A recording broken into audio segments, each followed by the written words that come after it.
She texted during my father's funeral. Stop being dramatic, he was old anyway. Coming home late, going clubbing. I replied, enjoy. Then I emptied the house while she partied and left divorce papers on her pillow. When she stumbled in drunk at 4 a.m. to a completely bare home, I, 36 male, was standing at my father's graveside when the text came through.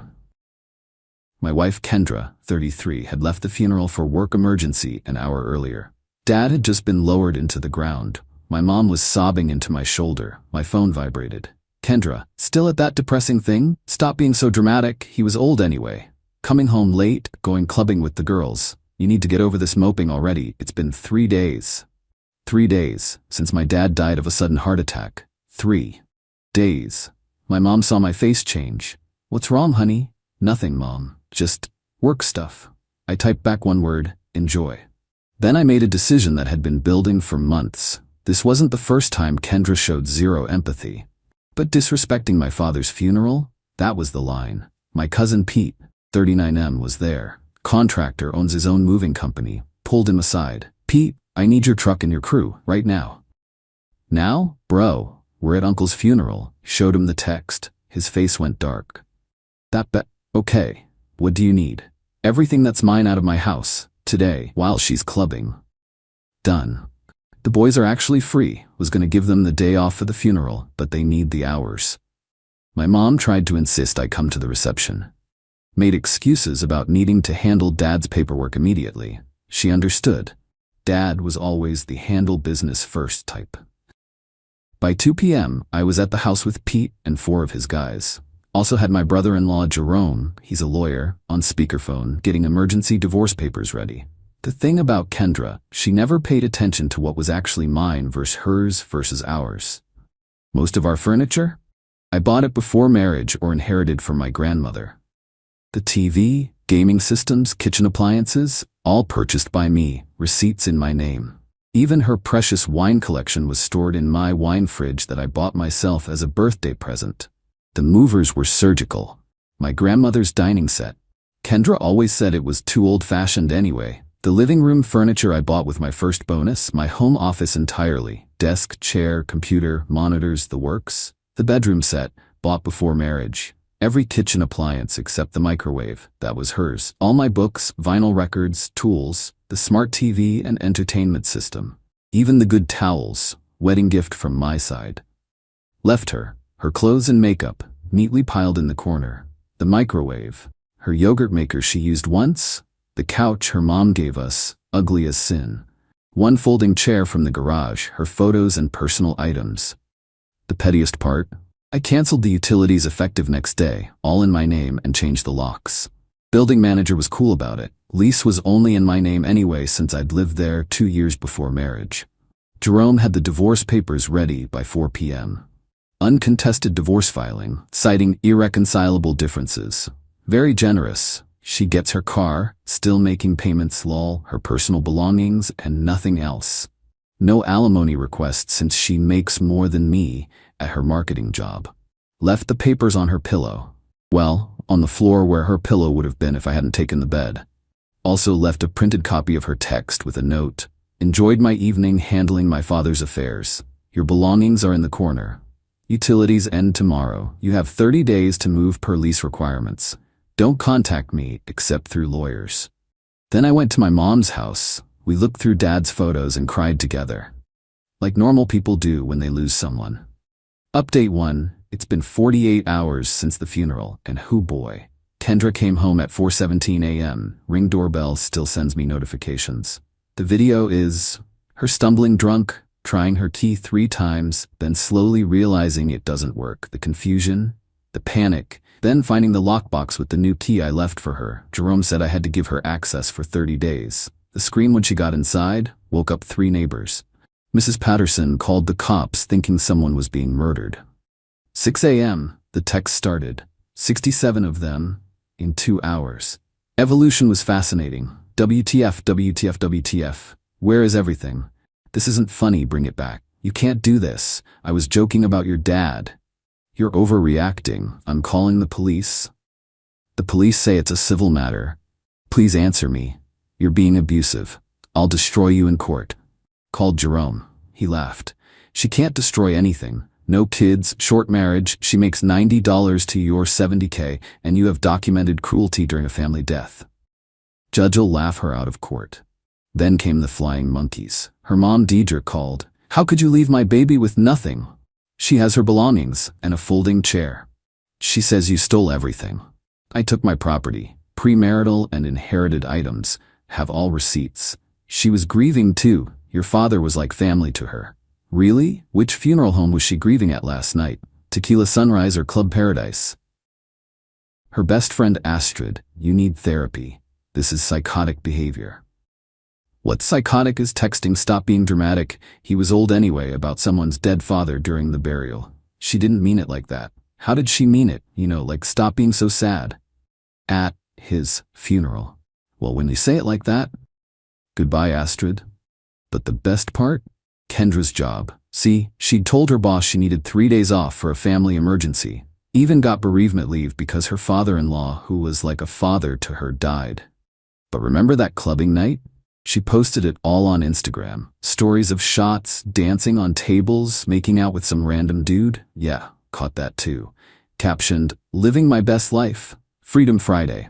Her coworker Heather, who follows her, saw everything. Heather, who had to cover Kendra's emergency workload. Heather, who missed her own anniversary dinner to handle Kendra's Friday presentation. Heather took screenshots. Heather sent them to their boss with the subject line, Kendra's family emergency Thursday night. Kendra wasn't fired, but she got written up and lost her quarterly bonus. That's $5 gone. She tried to contest the divorce filing. Said she needed time to process the emotional trauma. Judge gave her 30 days to respond, but wouldn't delay the initial filing. Update 2 Week 2. The entitlement went nuclear. First, she tried to break back in while I was at work. Changed the locks without telling me, illegally but whatever. Got home to find the door damaged and her inside, trying to move my grandmother's china cabinet. This is still my home. For 18 more days. And breaking and entering is a crime. You can't prove I broke in. I live here.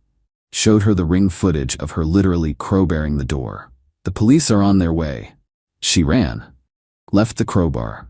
Cops took a report but said since she technically still lived there, it was complicated.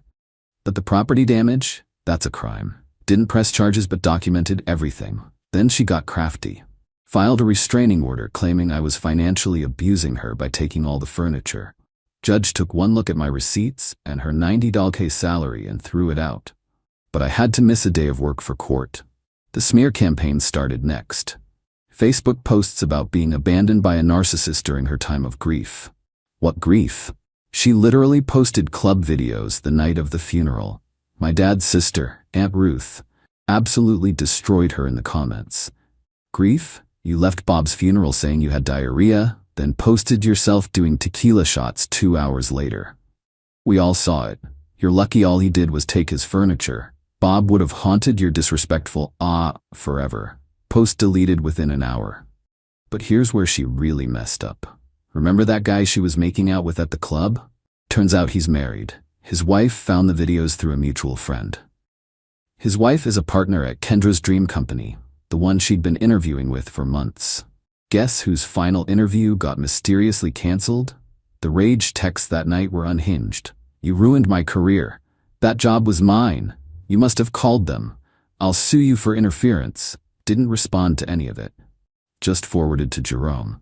Then came the extinction-level stupid move. She tried to sell my dad's tools. I'd moved them from the house to Mom's garage. But Kendra knew where the spare key was hidden. She loaded up Dad's entire tool collection, some vintage stuff from his father, worth probably $15 total, and listed them on Facebook Marketplace. My uncle saw the listing. Called me immediately. I drove over with the police this time. She was in the garage negotiating with some buyer. Those are stolen property, I told the buyer. Here's the will showing they were left to me. Here's the death certificate dated 2 weeks ago. Buyer ran. Kendra tried to play it off. I thought they were communal property. Cop, ma'am, you're selling items from an estate that's still in probate. That's theft. He's my husband. It's partly mine. Ex-husband, I corrected. And no, inheritance isn't marital property. She got arrested. Actually arrested. Spent a night in jail before Deidre bailed her out. The charges were dropped eventually. Jerome negotiated that in exchange for her signing the divorce papers immediately, but her employer found out about the arrest. Another write-up. She's one strike from termination now. Update 3 Week 3. Kendra's world was crashing hard. She couldn't afford the apartment alone. Our rent was $2,200 a month, and while she made more than me, she had insane spending habits. Designer bags, weekly nail appointments, that kind of thing. Her solution? Move in with Deidre. But Deidre had conditions. No overnight guests, no drinking, church every Sunday, pay $600 a month rent. Kendra lasted exactly one Sunday at church before she was caught on the church's security camera sneaking out during service to smoke weed in the parking lot. The pastor called Deidre. Meanwhile, my mom had been quietly devastating her in the community. See, Mom's been in our neighborhood for 40 years. She knows everyone, and she made sure everyone knew what Kendra texted during Dad's funeral. The family hairdresser refused to do Kendra's hair for her important work event. The local grocery store manager, Mom's book club friend, always seemed to be out of whatever wine Kendra wanted. The gym? Suddenly her key card had technical issues every other day. Petty? Maybe. But Mom was grieving and angry. Dad had been beloved in the community. He coached Little League for 20 years.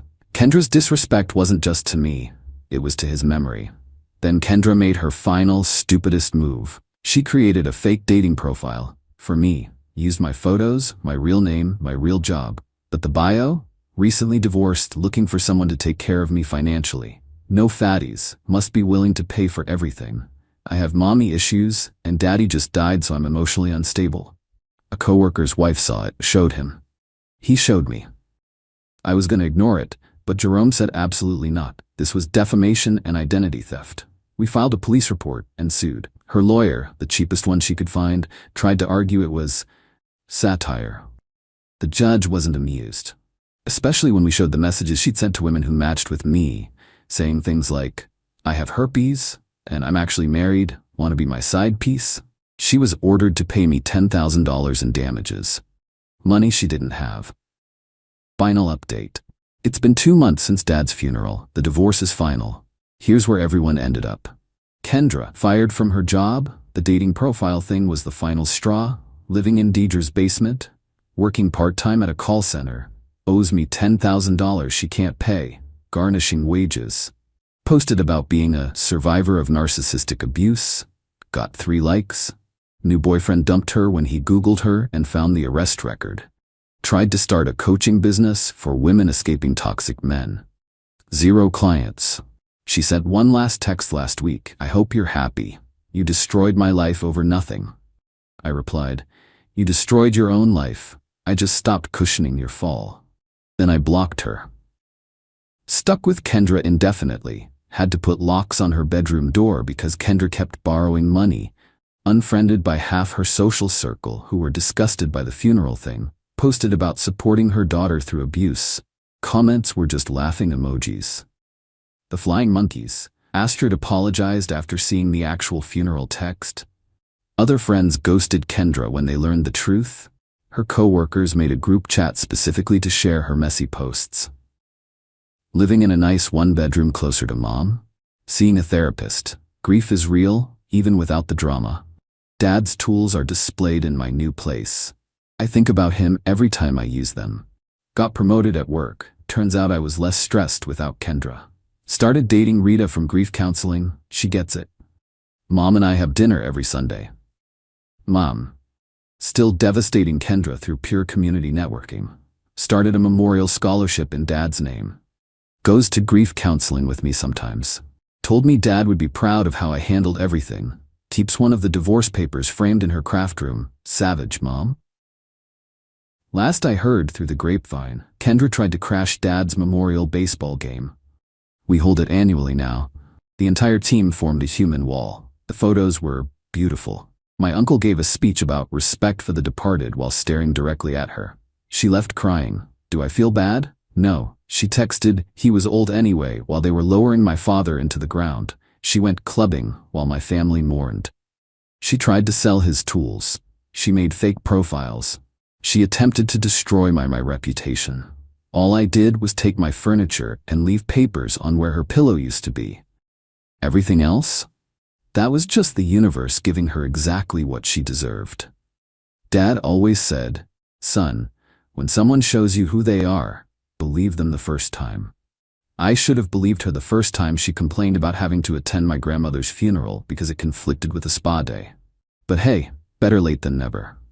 To everyone asking, yes, I kept the crowbar she used to break in. It's displayed next to Dad's tools with a label, Exhibit A in Why I'm Single and Happy. Rita thinks it's hilarious. Mom wants to bronze it.